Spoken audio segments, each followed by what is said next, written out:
Your brain is the most powerful weapon in the world. Develop a strong mind, and you will live a strong life. Your brain is the only thing you have when you're going through depression, when you're going through hard times, when you're going through death, real life shit. A strong mind is built from feeding it with positive thoughts. You're alone.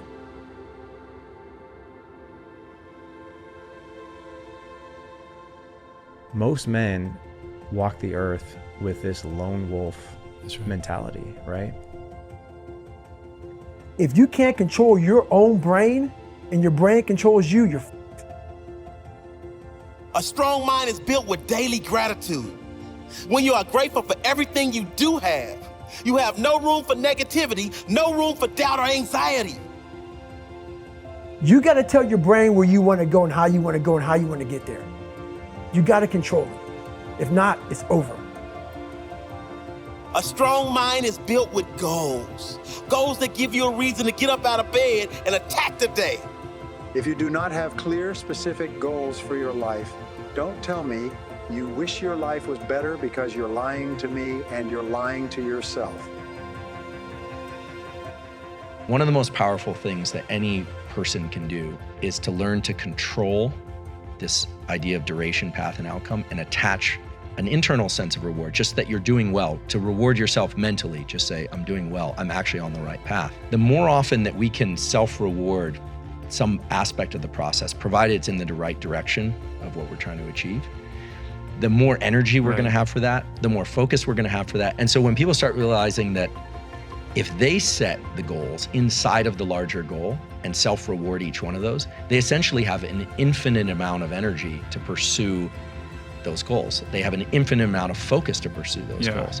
Dopamine is a universal currency in all mammals, but especially in humans, moving us toward goals. And how much dopamine is in our system at any one time compared to how much dopamine was in our system a few minutes ago, and how much we remember enjoying a particular experience of the past. That dictates your so-called quality of life and your desire to pursue things. This is really important. Dopamine is a currency, and it's the way that you track pleasure. It's the way that you track success. It's the way that you track whether or not you are doing well or doing poorly. And that is subjective. But if your dopamine is too low, you will not feel motivated. If your dopamine is really high, you will feel motivated. And if your dopamine is somewhere in the middle, how you feel depends on whether or not you had higher dopamine a few minutes ago or lower dopamine. This is important. Your experience of life and your level of motivation and drive depends on how much dopamine you have relative to your recent experience. Dopamine is a really misunderstood molecule. We all make it from a little location in the back of our brain. People think of it as like reward, like, oh, I got a bunch of money, or I, did a great performance.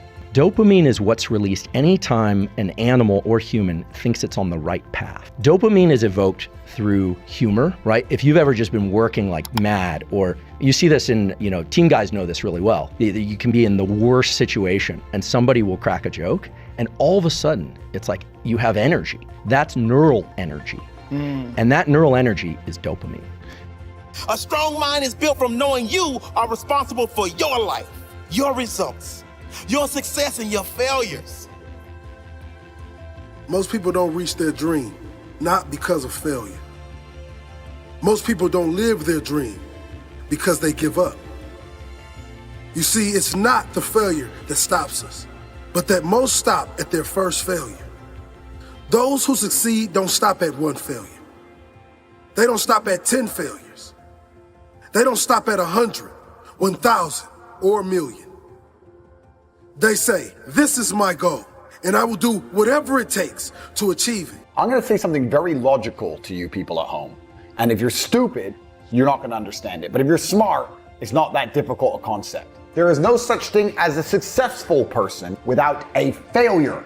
Without the failures, there's no success. You need both. For there to be winners, there has to be losers.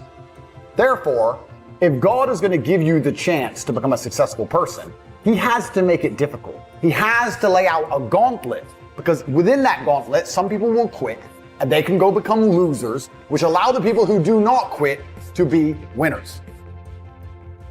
We're not on this stage just because of talent or ability. We're up here because of 4 a.m.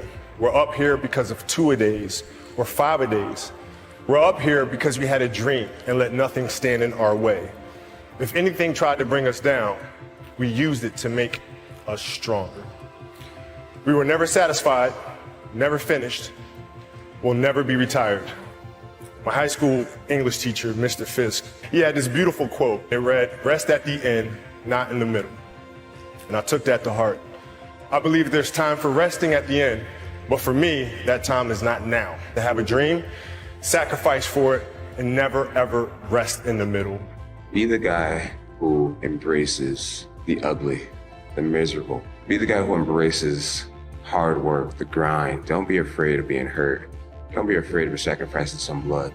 You're willing to shoulder more than your responsibility of life because you expect and demand something more of life. Champion's mentality, man. Hoping for a good result. You're demanding a motherfucking result. You're going above and beyond what's expected in the gym, what normal people do. You do more than what's normal because you want more than a normal return of life's investment. One thing important is that we all have these moments in time that either make you or break you, that can determine the rest of your life. The rest of your life can be determined by one simple decision. And I had a decision to make. I wanted to quit. I wanted to give up. There wasn't some inspirational quote. There wasn't nothing. It was me, myself, and it was freezing out here. I had to make a decision. The decision I made was to get up and keep on going. That one moment changed the rest of my life.